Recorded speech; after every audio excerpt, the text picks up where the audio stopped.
Olá, eu sou o Dr. Ricardo Teixeira, ortopedista e especialista em coluna, e hoje nós vamos conversar sobre a estenose lombar, suas principais causas, os sintomas e as principais formas de tratamento.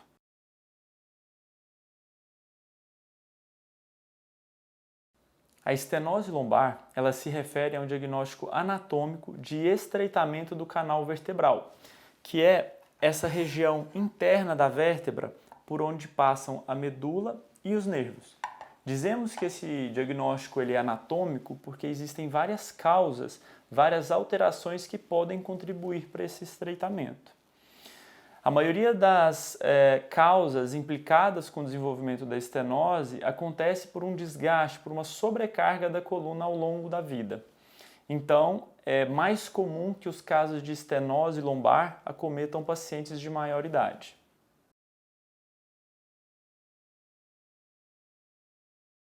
As causas da estenose lombar, elas são variadas e muitas vezes acontecem de forma associada. Os principais fatores implicados com seu surgimento são os fatores degenerativos, de desgaste. Então, o disco intervertebral com protrusões, com abaulamentos ou hérnias de disco, podem diminuir o canal vertebral. As articulações da coluna, quando elas se tornam artrósicas, ou seja, com artrose, elas aumentam de tamanho e podem também levar a uma diminuição do calibre vertebral. Com o passar do tempo, da idade, os ligamentos que envolvem a coluna, eles se espessam num quadro que nós chamamos de hipertrofia do ligamento amarelo, também contribuindo para a redução do calibre vertebral. Alguns pacientes têm naturalmente, congenitamente, isso é, desde o seu nascimento, um canal vertebral mais estreito, que nós chamamos de pedículos curtos congênito. Outras condições menos comuns, como sequelas de fratura, espondilolistese, que é o escorregamento vertebral, e tumores, também podem levar ao estreitamento do canal vertebral, então a estenose lombar. A apresentação clínica da estenose lombar ela é ampla e variada, porque ela depende do local de compressão e também da intensidade dessa compressão. Os principais sintomas são a dor lombar, a dor ciática, que é aquela dor que se irradia para as pernas quando há compressão de um nervo. Outro sintoma característico da estenose lombar é a claudicação neurogênica, que quando o paciente se levanta e deambula, ele tem dor e desconforto nas pernas, que melhora quando ele se senta novamente ou quando ele inclina o tronco para frente. Casos mais graves podem levar até mesmo à perda de força nas pernas.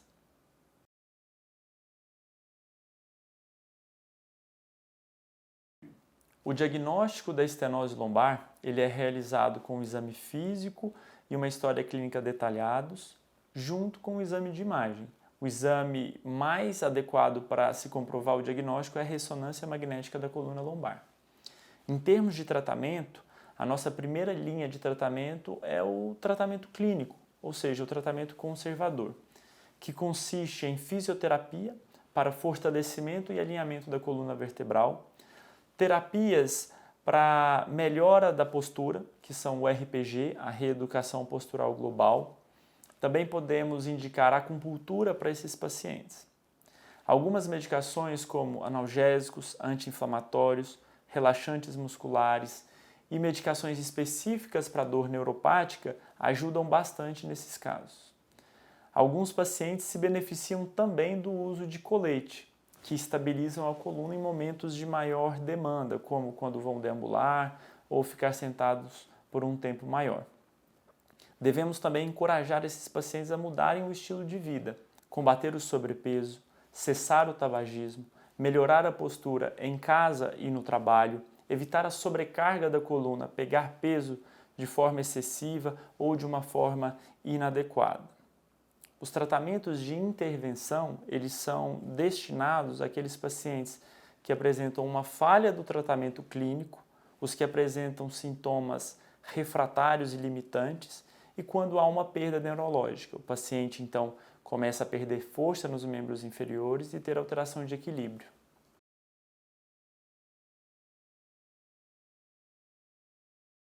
A escolha do melhor tratamento para a estenose lombar depende da avaliação da intensidade dessa compressão e da localização dessa compressão.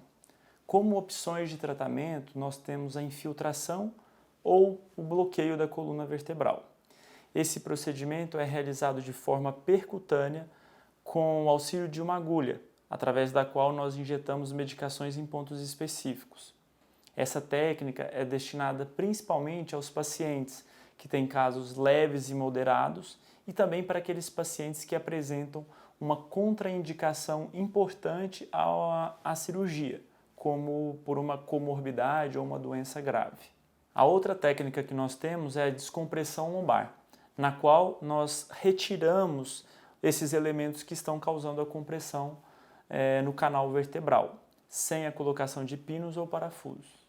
Esse tipo de cirurgia é a cirurgia mais comumente realizada. Ela pode ser realizada com auxílio de microscópio, com excelentes resultados. Mais recentemente foi desenvolvida uma técnica chamada de cirurgia endoscópica da coluna vertebral, através da qual, com um dispositivo de 1 centímetro de diâmetro, chamado de endoscópio, nós fazemos a retirada desses elementos que estão comprimindo a coluna vertebral.